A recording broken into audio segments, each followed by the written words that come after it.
Let's talk about power. In this case, I am referring to social power, not electric power. Power, in the context of a society, can also take form of political power, civic power, and some other forms. But again, in this course, we will talk about social power in general. So, in general, power can be defined as the ability to influence, or control the behavior of people. That implies that power is a prerequisite of influence. That's why it is so crucial to understand it. Because this is what leaders, and managers in general do all the time. They achieve organizational goals by influencing people, the team. You might think, hold on a second. I do influence people around me all the time, like, my wife, my friends, my followers on Instagram, but I don't have no power. Well, no. If this is what you think, then you are wrong. If you influence anybody, then you do have power, by definition. It's just that the power can reside in so many different things. Sometimes social power is purely emotional. For example, people want to be influenced by you, because they are somehow emotionally dependent on you. So, you have power. Sometimes, just because you know something better than your colleagues, your expertise, you have power to influence others. In broad sense, power can be understood as a flip side of dependency. I mean, power and dependency are inseparable. In any given relationship, say, between a leader and a team, a parent and a child, power on the one side exists only as long as dependency exists on the other side. The question is, where does the dependency, and therefore the power, come from? I will tell you about that in a few moments. Talking about where power comes from, or, what is power based on? The best of existing frameworks on this issue, is the framework of 5 sources of power, suggested by social psychologists John French, and Bertram Raven back in 1959. According to this framework, any power has to be based on one or several sources, among the following 5. First is the ability to coerce. Coercive power relies on threat, or force, and is aiming to achieve compliance, or obedience. Second is legitimacy. Legitimacy in this case, is another word for formal authority. Third is reward power. This power is based on ability to offer, or deny, a reward, tangible or intangible. Fourth, expert power. This power is underpinned by knowledge, experience, skill, and so on, that allows an expert to solve problems for the others. Finally, fifth, is the referent power. Referent power is based on voluntary affiliation. People submit to the holder of this kind of power voluntarily, driven by sympathy, admiration, prestige, and so on. Next, I will go through each of these bases of power in detail. But before I do that, let me first clarify some basic terminology related to the concept of power. And also, I should explain the criteria, on which I will assess each of the power types. So, to recap. First, power is always present in any social relationship, because power is based on dependency. Our society functions only as long as we are mutually dependent. So, power is just everywhere, even in families. Second, power is a prerequisite of influence. You may use power to influence others, or may not. But influence requires power. A power holder, the one who influences, is called agent of influence. The one who is being influenced is called a subject of influence. To understand how power is used, how it should be, and should not be used, it is useful to focus on 3 characteristics of the power bases. First is voluntariness. This is the extent to which the effect of influence is voluntary. If it is not voluntary, it is forced, coerced. Between voluntary and involuntary you have indifferent. Second is the importance of surveillance. This is about control over the effect of influence. For example, do we need to watch and provide feedback to the subjects of influence for the power to be effective? Finally, a very important characteristic, is stability of a power base. Stability here means how reliable a given power base is, what is the chance that it will be taken from you, that it will erode with time, or will simply deplete, like money, for example. Let's start with the analysis of the coercive power base. An ability to use force, or the threat of force, can only be used to enforce obedience or compliance with certain norms. For example, coercive power may be used to make people do something, for example, work for free, or not do something, for example, not share a secret information.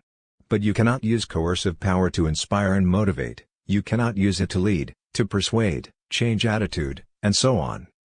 Any influence that is based on coercive power is highly involuntary. An extreme example of coercive power is slavery, or prisoners' labor. These are very special cases, but it doesn't mean that coercive power does not exist in office buildings. Blackmailing, bullying and harassment, this is what coercive power can be in work context. As a result of high involuntariness, this power can be effective only when a system of surveillance is effective too. That means that the one who relies on coercion is obliged to constantly control the subjects of influence and penalize defiance. Force is a very primitive power base. And it is highly stable too. That is because once you got this power, it is relatively easy to maintain it. But coercive power is not all bad. It really depends on the way it is exercised. For example, it can also be used to protect. For example, to protect society from dangerous elements, or to protect people from potentially harmful circumstances. This is what law enforcement is for. Or, parents often exercise coercive power with their little children. But whatever is the cause, the effect of this kind of power is still highly involuntary, develops frustration and resentment, and requires surveillance. Legitimacy is a complex power base. In fact, when we say legitimacy, we mean several different things. First, legitimacy as a base of power means formal authority. For example, a police officer, due to his position, has a formal authority, therefore he or she can legitimately require that you, for example, show your identity card, or open the trunk of your car. You might not want to do that, but you feel obliged to, as long as you know that the request is legitimate. Power in this case is vested in the position of the officer, and underpinned by formal norms, that is national laws. In the office, a boss has legitimate power to promote subordinates, change employees' functions, lay off, as long as these actions do not contradict legislation, such as labor code, or penal code, and the organization's internal policies. Second, legitimacy can be informal. This base of power is underpinned by informal norms, such as norms of ethics, social expectations. For example, you have power in respect of somebody who owes you a favor. The social norm of reciprocity obliges the person who owes you a favor to pay back the favor. Therefore, it is in your legitimate power to demand something. There are also ethical norms of fairness and equity that oblige people to compensate for effort, distribute benefits fairly, and so on. There are plenty of other social norms and expectations that somehow define responsibility, and therefore can be used as a base of power. For example, you may emphasize your seniority and commitment to the organization when you ask your boss for a favor. The boss will feel obliged to fulfill your demand, as long as your demand is perceived as legitimate. So, legitimacy as a power base is used to achieve compliance through social conformance. In other words, feeling of responsibility, willingness to conform, need to belong to society in general, or need to belong to a group, fear of social condemnation, fear to damage reputation, and so on. This is what makes this power base effective. In terms of voluntariness, the influence based on legitimacy is either neutral, that is neither voluntary nor involuntary. That means that people perform what's expected from them, and perceive it as just normal.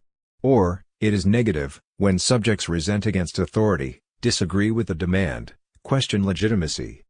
Importance of surveillance is rather high. But not as high as in the case of coercive power. Nevertheless, both formal norms, and informal norms, require social control to be effective. If there is no audience, nobody to condemn, no risk for reputation, or no risk of penalty, people are less likely to submit to authority. On the other hand, social norms, both formal and informal, are pretty stable. So is legitimacy as a base of power. Next goes reward power. Reward power is used to motivate for action. Not force, not oblige, but to motivate. Specifically, what is motivating in this case, is the expectancy of a reward. You may offer a reward for accepting the influence, or you may withhold a reward for not accepting an influence. For instance, you can promise a bonus for good performance, in this case you use positive reward power. Or, you may deprive an employee of a bonus, a pay raise, or promotion, in case of unsatisfactory performance. In this case you use negative reward power. Reward can be tangible, such as money, or intangible and symbolic, such as a symbolic prize, recognition, empowerment, attention, or whatever a subject of influence perceives as a valuable reward. You wouldn't need to rely on reward, if what you wanted people to do they would do voluntarily. So, voluntariness in this case is rarely positive. It is mostly neutral, or negative. If a reward is something very important to the subject of influence, if it is vital, such as money needed to support family, or protection, the subject may accept the influence in exchange of the reward, even if he or she would never do that otherwise. For example, in certain situations, let's say in bad economic conditions, vulnerable categories of people accept harsh and unfair work conditions in exchange for a reward, exactly because of extreme dependency, because of powerlessness. So, reward power in certain situations is hardly distinguishable from coercive power. As a result of limited voluntariness, reward power often requires surveillance. Stability of reward power is moderate, although it depends on the type of reward and the degree of voluntariness. Stability of reward power is limited because rewards, both tangible and intangible, have a tendency to lose value with time. Second, rewards, especially those that are tangible, tend to get scarce and eventually deplete. You have limited amount of budget that you can use to pay bonuses. You cannot promote the same person more than once or twice a year. You may empower an employee with responsibilities once, but you cannot empower the same employee infinitely. Expert power is based on power holders' knowledge, skills, and access to information. It is used to convince people to act in a certain way. Expert power is particularly effective when the subjects of influence are driven by a need to achieve. In other words, expertise is usually needed as an input to some process. Let's say, a consultant's advice may be needed to make a strategic decision. So, the consultant has power to influence the decision-makers, because the decision-makers need to achieve some goals. Obviously, expert power is stronger if the expertise is rare, hard to find, difficult to substitute. Expert power is effective in situations that involve a lot of uncertainty, when the problem is novel and complex. Let's take a situation of a natural disaster as an example. Such situations are always sudden and novel, they involve a lot of uncertainty. What to do, what is going to happen next, and so on. Individuals or groups who are perceived to have expertise in such situations will gain power. For example, firefighters, or military. Same rule applies to companies. For instance, in crisis times, those who have experience with crisis management will suddenly gain power. Expert power often comes not from deep knowledge in one domain, but from some knowledge in many different domains. Such scattered knowledge allows leaders to coordinate work of followers, organize processes. For example, a chief operations officer in a company may have more expert power than a CEO, exactly because he or she knows more about what other people in the company are doing. Expert power can be genuine, but can also be based solely on impression.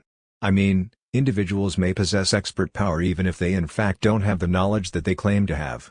It is important to understand that expert power is used to convince, and people are convinced when they trust.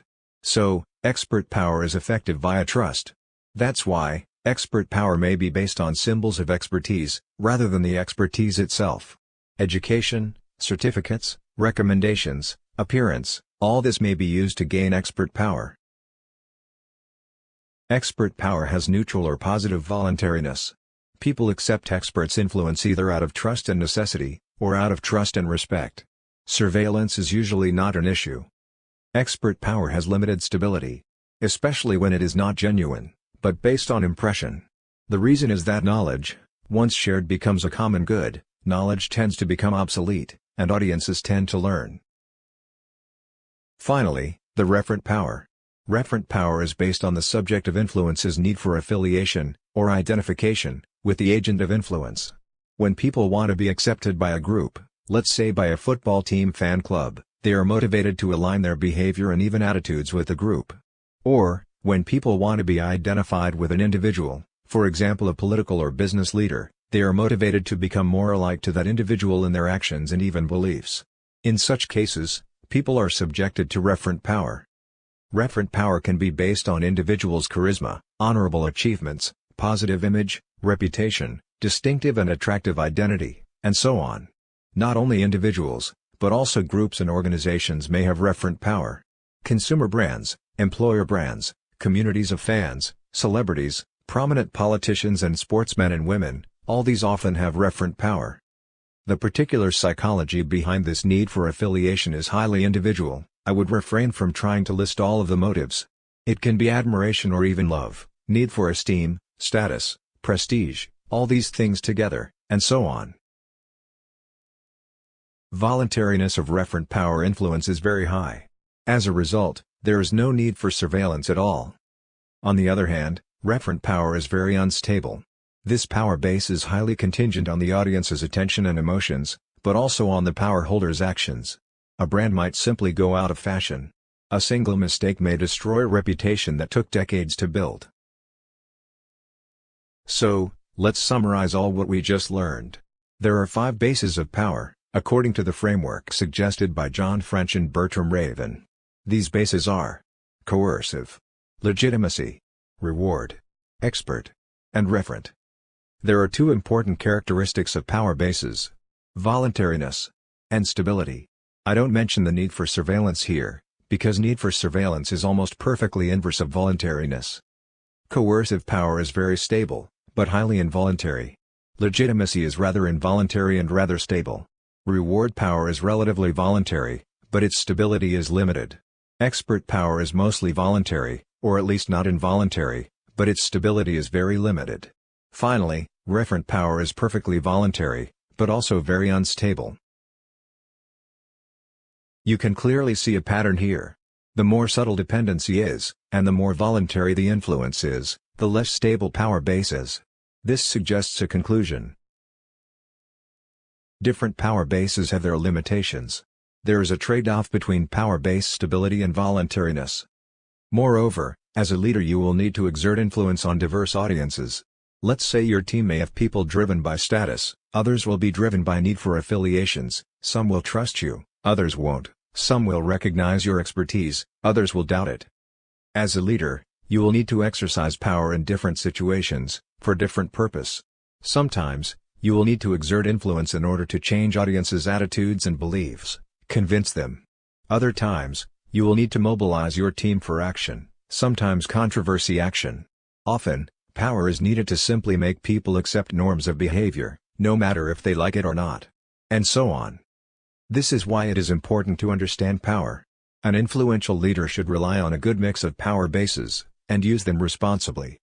This will help a leader to achieve effective total influence on audiences, and sustainability to exert influence in a long term. Now you understand what power is, and why it is important for leaders. After watching this video, take a quiz on the 5 power bases, then do the mini case exercise. Have fun!